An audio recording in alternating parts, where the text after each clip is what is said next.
So as I was saying, we have a little bit of a change in the program. Actually, can you hear me? Yes. Okay, good. All right, got it. But that change in the program gives me an opportunity to catch up to my good friend, Dr. Paul Kengor. You all know him. You all love him. You already heard from him.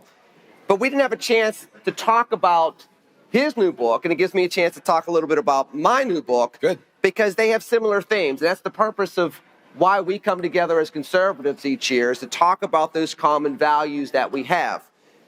But Paul and I were both also fellow Christians, fellow Catholics, and so to have an American Pope, and for you to write a book about that American Pope and me to talk about an American story just seems a little symbiotic. So this is a good opportunity to talk about that. Yeah, and any chance to talk to you about you, I appreciate as well. Well, thank you. One of my favorite people. I appreciate you saying that. I'll make sure I cut the check when we get backstage afterwards.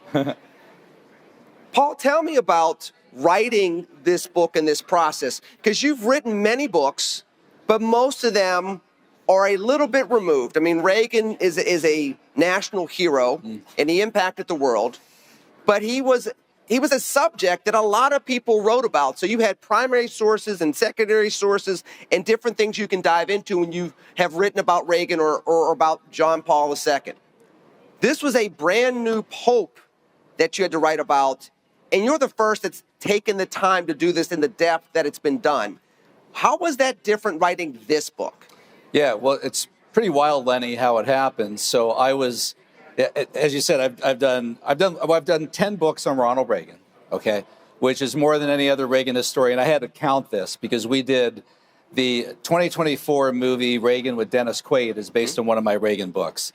So I had to count the number of Reagan books that I did and everything and quantify it. I did a book called A Pope and a President on Ronald Reagan and John Paul II.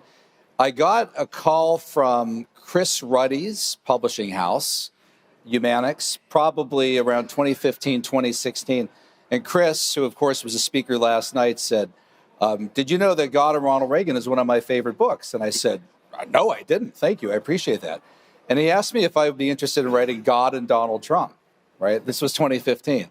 And I said, oh, man, at that point in time, I was working on 2 or 3 books, and I didn't know how I could do it, and I didn't know anything about Trump's faith at all.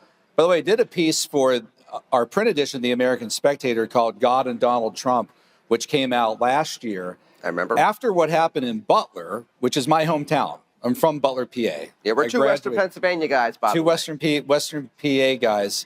In fact, he was quarterback for Central Catholic High School, the same school that had Dan Marino, right? A couple quarterbacks before him.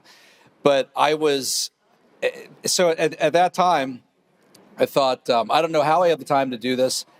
I don't know a lot about the faith of Donald Trump. After Butler, I mean, Trump really felt that God had intervened and saved his life. He said, as well as millions of Americans, by the way, and people around the world. Right. He said it many times. And our good friend, fellow Pittsburgher, Selena Zito, just did a book on Butler called Butler, and they're making a movie about it. Our friend Scott Sander from Pittsburgh is doing the movie. She talks about how Donald Trump called her a half a dozen to a dozen times in the 24 hours after the shooting to talk about faith, to talk about her relationship with God. So anyway, that book, I kind of wish I would write God and Donald Trump now. That'd be a fun book to do right now. But I said no, and then Ruddy had stayed on me, and then his publishing house contacted me a day after the death of Pope Francis, April 21st, 2025, and said, would you be interested in doing a book on the next pope? Because I had done papal biographies before. And I said, yeah, I mean, I've got the summer coming up. The 2 books that I'm working on are both largely finished. They're in the hands of editors.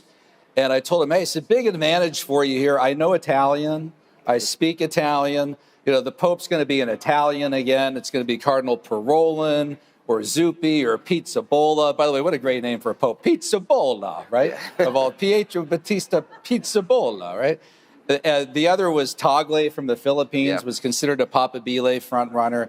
Robert Serra from Africa, one of my favorites. He was a front runner. The only thing we didn't know who was going to be the Pope. We had our candidates. The one thing we knew is it wouldn't be an American. Yes. Right? I mean, there's no way you would ever have an American Pope, right? No way. So I said, sure, I guess I'll agree to do this. And I talked my wife into it. I said, hey, maybe we could get Newsmax to pay for a little research trip to like Rome or Venice or Tuscany or Siena. Or Chicago. Yeah, exactly. Yeah, in fact, when he's picked, my wife texted me right away and said, "So we going on vacation to the south side of Chicago?" Right? But the conclave it opened on May 7th, 2025, and we thought this was going to be a protracted conclave that went through. It was a Wednesday. It would easily go to Friday. Then it would go through the weekend. John Paul II was picked on 8 ballots. This would go a long time. By the 4th ballot, within 24 hours, the white smoke is coming up from the Sistine Chapel. And so, okay, it's probably a consensus guy, someone like Cardinal Parolin. So the proto-deacon comes out and he says, Abemus Papam. And then he says, Roberto. And I'm thinking, wow, they picked Sarah, right? The guy from that. Great, right? Francisco. And I'm like, who's this? And then he said something like Prevost. And the translator said, the American Cardinal Prevost. And my jaw just hit the table. I was at American Spectator at the time. We were preparing for an event that evening. And I said, no, they can't pick a pope right now because I got stuff to do the next 8 hours, right? They can't do this. And when my colleagues, Leonora Cravata and Stephen Kaputskis said, what do you think? And I said, I'm speechless. I mean, I don't know anything about this guy. I got immediate interview requests from Newsmax, CNN, and I told them, I said, I can't come on.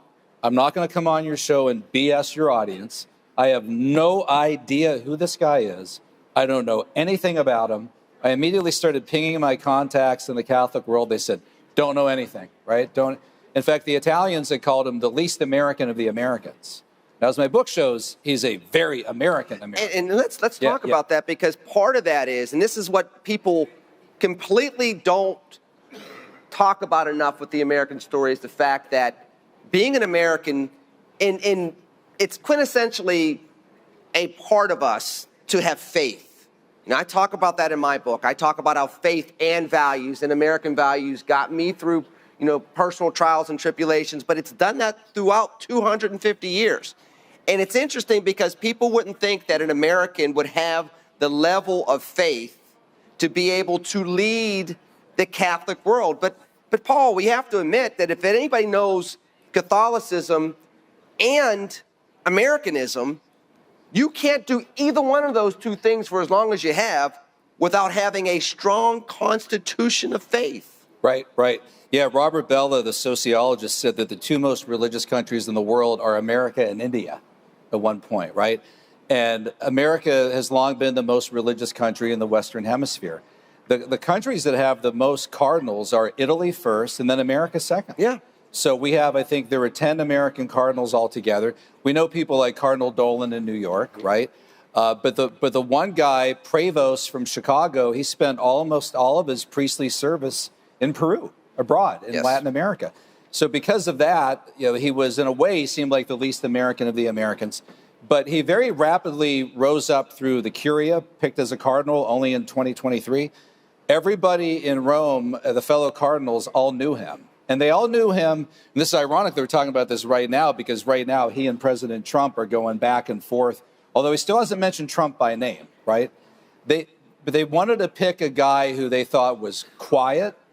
Unlike Pope Francis, wouldn't be 40,000 feet in the air and say something on the papal airplane that seems to call into question 2,000 years of church teaching. They wanted somebody who's measured, thoughtful, quiet, a consensus builder, somebody who's just... Then why did they pick an American? Yeah, right, exactly. And then they must not have met us if they were picking Americans. Yeah, exactly. That's not quite what we do. Yeah, that's right. Well, that wouldn't have been Cardinal Dolan, right? I mean, Cardinal Dolan's very verbose, right? Loves to talk, loves to speak.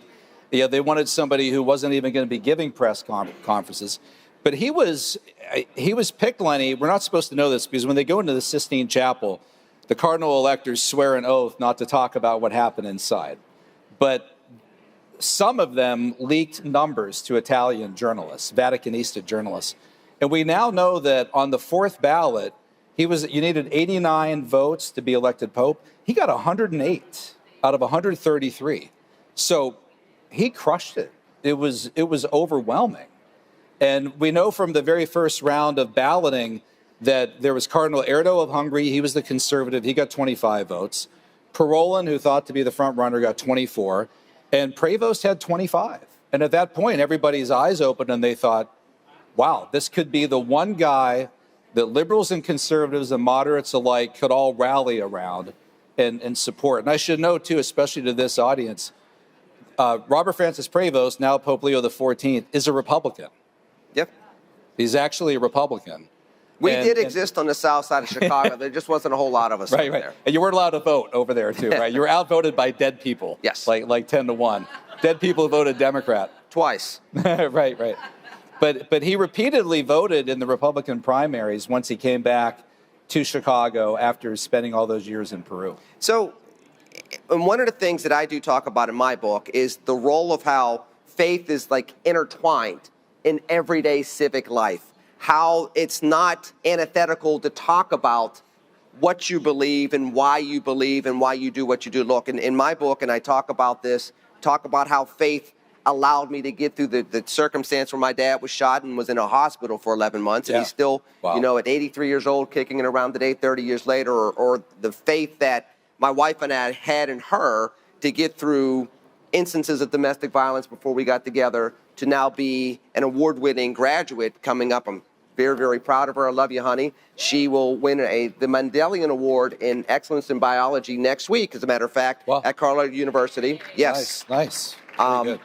But faith does that. And faith and works come together in civic life. Do you think that this American Pope is going to inspire more people to be able to live their faith out in a way that it impacts civic life? We've seen this with the pro-life movement. We've seen this in other instances. We saw it with the marriage amendment 25 years ago. But could now an American Pope bring that into light and into being in a way that's different than what we've seen in American life before? Yeah, it's really, I'm writing a piece on this right now for us at American Spectator, an next print edition. Right now, there are a lot of people coming into the church, right, into the Catholic Church, into the American church generally. We're seeing record numbers right now in France. France just had a record number of adult baptisms, and Ireland, which has just completely crashed. I mean, Ireland has become this horribly secular place. All of a sudden, last year had a record number of people come into the church. So we're trying to figure out how much of that is a Leo influence. I kind of saw it already happening, but I think it's partly a Leo influence, but I think it's also a post-Francis effect, because I knew a lot of people who wanted nothing to do with coming into the Catholic Church under Pope Francis, because it became such a mess, so chaotic, all the disunity that led to the election of somebody more stable like Robert Francis Prevost. So I think right now you're seeing both a positive Leo effect in the American church as well as a post-Francis effect. People who had been waiting to come in, and now with Francis gone, now are ready to come in. But I'm going to talk about a third influence before we get out of here, Paul. The third influence that I saw his picture out there, and for me, I had to stand there for just a second. I saw there was a gentleman wearing his hat here as well. But I knew Charlie Kirk when he was still in high school. Wow. Charlie Kirk and I, and several others, when I was on the south side of Chicago and we would do Tea Party events, we would talk about how he was trying to start an organization for young people. And I still remember on the steps of going down the steps in Tampa where they had the 2012 convention on Wednesday night after Paul Ryan spoke, gave his vice presidential nomination speech, how he was saying, Lenny, I'm going to start that organization when we get back to Illinois. Wow. And so I think that the third aspect to that, Paul, is that Charlie Kirk effect. And so let me ask you about that before we go. Right. Yeah. Because you have this, and again, my book is called A Venn Diagram of One. Let's talk about that Venn diagram of the Charlie Kirk effect and his tragic murder coming about the same time where we have an American Pope at a time where people are seeing unrest around the world and they're looking for stable forces and they're looking for a greater influence of faith to be able to get through some hard times. Yeah, Charlie Kirk's a big part of this. In a way, he was martyred. He really was. And he was bringing a lot of people into Christianity, a lot of young people, as it was. And I've seen this with my students and even one of my sons who would follow Charlie Kirk every day. Once he died, they they were looking even more, right? They were searching. They got more involved. Right, they got more involved. Absolutely got more involved. They got more involved, and Charlie, for them, that further pushed them to think deeper about the first things, right? The permanent things, as Russell Kirk, as T.S. Eliot called it. And so, all of those things are coming together in a confluence to bring people back to faith. So if there's anything that you want people to get out of this book, I know for me, out of my book, it's the role of faith, the role of understanding where we're going as a society, the role of what we can do as Americans past America 250, and how my really jumbled Venn diagram of one life kind of led to that, all these different roles. And you've seen me in those different roles over the years. That's what I want people to get out of the book when they order the book online or get it out of bookstores in August. What do you want people to get out of your book talking about this American Pope? Yeah, I think the important focus is simply faith, right? A lot of my students, they're conservative, they're Republican, but they get really sick of politics, right? And day to day, it really kind of drives them crazy. I mean, they want to learn about things that are transcendent. And a lot of the move in Christianity, back to Christianity, is to more traditional churches, right? Colin had mentioned Orthodox, right?